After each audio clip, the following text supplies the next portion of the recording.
Ayan. So, una nating pipicture itong ating African Black Eagle. Ayan. Si Beng Beng. Ayan, si Beng Beng. Tatay na si Beng Beng.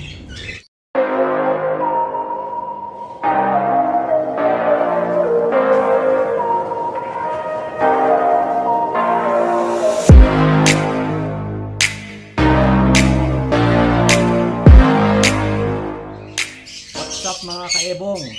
July 1 na at balik na tayo sa pagbablog. Second half na ng taon kaya magbablog na ulit tayo. Matagal-tagal din tayo nakapagpahinga. Siguro halos sa buwan sa first vlog natin ngayong second half ng taon, i-feature natin yung ating mga breeder dito sa Ebong Lock TV. Ayan. So itong unang vlog natin ay para sa mga breeders. Sino-sino ba yung mga breeders na i-feature natin? At saka bakit ba ito yung i-feature natin sa ating vlog? Kasi second half na, so mag-start na tayo mag-breed ng maaga para dun sa mga panlaban natin next year. Siguro most likely pang ano ulit, mga pang winter na to ulit. Ayan. So gusto ko kasi medyo magugulang yung mga ilalaban nating mga ibon. Kasi sa experience ko ngayon at ipipicture ko yun sa next vlog ko, no? Yung mga nilalaban natin sa tinetraining natin sa karera, yung mga 6 months mukhang mahihina pa yung mga kalapati natin, no? So mukhang kailangan nating patandain para medyo mas tumibay. Ayan, kaya maaga tayo nagbi-breed. So most likely lalaban natin to mga pang June next year na. Ayan. So hindi naman tayo magbi-breed ng madami. Piling-pili lang yung mga uunahin nating i-breed, no? Meron ako dito mga 4 na pares, hindi ako nagkakamali. Ayan. So una nating pipicture itong ating African Black Eagle. Ayan. Si Beng Beng. Ayan, si Beng Beng. Tatay na si Beng Beng. Finally, nakapag-breed na tayo ng African Black Eagle. So nakuha ko yan, acquire ko yan sa Bio Pigeons noong November last year. Isipin nyo, ang tagal. No, kasi bata pa yan, nakuha ko. So mukhang kailangan pa siyang pagulangin para talagang makapag-breed siya ng maganda. Ayan. So ito, pinaris natin sa Daw Lines lang yan. Nakuha natin sa Mabalakat. Ayan, pero magaling din mag-breed ito. Tingnan natin yung anak niya, no? Ayan, meron na yung napisayan nung June 30 kahapon. Ayan, tingnan natin. Ayan, yun, no? Napakaganda. So ayan yung kanyang mga anak. At may bonus pang isa. Yun, 3 yan.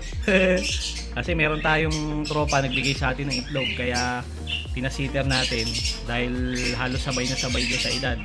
At napisa pa siya. Tapos 2 fertile kay African Black Eagle. So 3. Ayos, 3 agad. Ayan. So alagaan nating mabuti to para hindi mamatay, no? Kasi sa experience ko, palalakihin mo yung sisiw, mapipisa, tapos after 2 weeks bubulutungin, tapos yun na, simula na ng paghihirap ng ibon. Tapos try mong alagaan hanggang mga 1 month, eventually ikakal mo din kasi nga hindi na pwedeng pang karera, kaya kailangan maalagaan natin mabuti, no? So kaya ito ayan, no? Meron tayo dyan katol para panlaban sa lamok, kasi may mga lamok dito sa hindi may iwasan yung lamok, makakagat sila. Yan, kaya halos 24/7 ako naglalagay ng katol dito para hindi sila lamukin. Yan, maganda nung anak ko. Ano kaya ilalabas niyan? Sana black check din. Kasi checker naman ng nanay, tapos black check yung tatay, si Beng Beng. Ayun. So sana maglabas ng black check yung mga gusto kong kulay na na-influensyahan ako ni Tropang Bino X-Lock. So yan, ang ganda ng ating African Black Eagle. Yan, finally tatay na siya, so alagaan natin mabuti. Pinapakain ko muna ng feeds. Ayan, para medyo hindi mabulunan yung anak pag sinubuan. Ayan, mga soft food lang, madaling tunawin. Alright. At ito naman yung pares natin na ano, John Arden black check din. First time natin i-breed itong John Arden na to. Ang ganda oh, tingnan nyo naman oh. Dark check na dark check, black check, napakaganda nito. Hindi ko alam black check ba yan, velvet, kung anong tawag dyan. Basta gandang ganda rin ako sa ganyang kulay eh. Ayan, tapos ito ito yung hen, ito kak, tapos ito yung hen. Yan ay galing kay Bap sa Mabalacat. Yan yung parents ng mga nilipad natin noon, sila Cappuccino. Ayan, yan yung parents noon. Eh, mukhang matibay-tibay naman si Cappuccino, di ba? So, pinaris natin dito. Naka BOTC ring yan eh. Kaya, sabi ko baka maganda yung linyada nito. Pero daw lines lang to eh. Ayan. So, meron yung dalawang itlog, parehong fertile. Sige natin, no?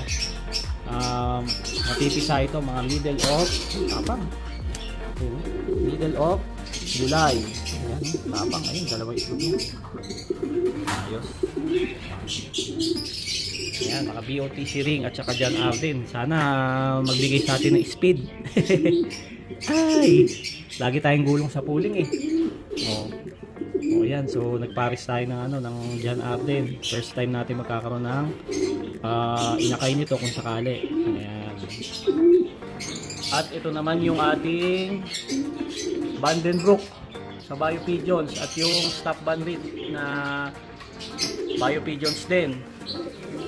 So bagong pinag-pair ko to, hindi naman to basal na pair, nakapag-anak na to. Kaso yung anak nung Vandenbroek na hin na to, isa na nga lang, nag-overfly pa agad. So hindi natin nasubukan. Napakahirap mag-breed dito sa Vandenbroek na hen na to. Tapos, nag-itlog na siya ngayon. Ang problema naman, dahil nga masikip yung kulungan niya, nilipat ko sila ng kulungan pagka-itlog niya, pangalawang itlog niya. Kaso, ang nangyari, hindi nilimliman. Naku, nanibago. Mukhang kakaiba to, napakahirap i-breed nitong Vandenbroek na hen na to. Yan. Sayang. Pakita ko sa inyo, ito yung pugad niya. Ginawa ko siya ng ano pa oh. Nagyan ko ng buhangin para maganda-ganda yung itlogan niya. Kasi nung nakita ko yung itlog, kusa sa siya umiitlog eh. Meron sa sahig, meron sa pakainan. So yung pangalawang itlog niya sa pakainan ko nakuha. Ano bang mapapayo nyo mga kaebong pagka ganitong klase yung ugali nung breeder? So bigyan nyo naman ako ng tip, comment kayo sa Facebook page ko, sa Messenger o kaya sa YouTube, no? Napakahirap i-breed nitong Vandenbroek na Grizzle na to. Ayan, dilipat ko ng kulungan, ayaw na limliman. Ayun, tapos nung hindi ko nga alam kung lilimliman niya rin yung itlog niya kung hindi ko nilipat eh. Grabe, nang itlog sa ano pa, sa pakainan yung itlog. Grabe, pakita ko sa inyo yung itlog niya. So ito yung itlog ng ating Vandenbroek. So yan yung itlog ng ating Vandenbroek na 3 days na yan. Palagay ko hindi fertile eh, no? So hindi ko pa nasisilaw yan. Wala tayong flashlight dito. So sisilawin natin para makita natin kung fertile. Kasi yung isa parang pang 4th day na, yung isa pang 3rd day eh, hindi nililimliman eh. Palagay ko hindi ito fertile sa itsura. Sobrang sulit, no? Ayan, kinuha ko na lang kasi wala naman ako mapaglalagyan eh. Ayoko namang i-sitter yung iba dahil kumukuha nga ako ng breed ng mga pili-pili nga yung i-breed ko. Ayoko namang gawing sitter, kaya yun. So baka itapon ko na lang to, tapos pantay tayo ng panibagong clutch. Yun. So hindi natin masila, wala tayong flashlight. So sisilawin ko muna ng cellphone kasi hindi ko na ma-video. Ayan guys, so matapos natin silawin, hindi nga fertile. So tatapon natin itong itlog, hindi naman siya fertile. So okay lang na hindi siya nilimliman dahil wala rin namang mangyayari dito. So antayin tayo ng panibagong clutch. So earliest niya baka 2 weeks bago mga itlog ulit. Alright, at ito yung last batch ng ating i-prepare. Ayan, ito yung back to back na Vandenbroek. So itong hen na to ay na-acquire natin to hindi naman to bago sa atin, no? So pagkakaalam ko Vandenbroek ang lahi nito. Tapos ito yung matagal ko na ipapari sana sa kanya, yung Vandenbroek na Bio Pigeons. Kaso naiparis ko tong hen sa kalawang na Bio Pigeons din na stop band rip. So lumilipad na ngayon yung anak nito. Tapos pinahinga ko ng mga siguro mahigit 1 buwan, lagpas 1 buwan.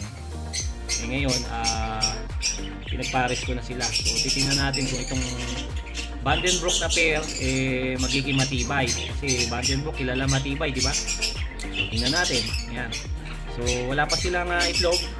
Pero nakikita ko nag-prepare na sila eh. So baka anytime ay mag-itlog na. Ayan. So medyo malaki yung hekak. No, tapos yung hen naman katamtaman lang yung size niya.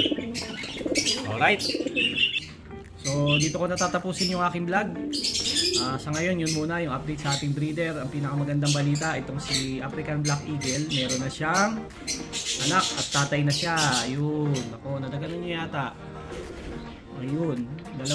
Tapos may isang sitter pa yan, 3. 3 yung kanilang inaalagaan. Ayun, sana mabuhay nila kasi magkakaedad naman, hindi nagkakalayo. Ayan. So yan ang update ngayon sa ating unang vlog sa second half ng taon. Muli, ito ang inyong nervyosong Pantier, Ebong Love TV. Keep safe, God bless. Bye bye.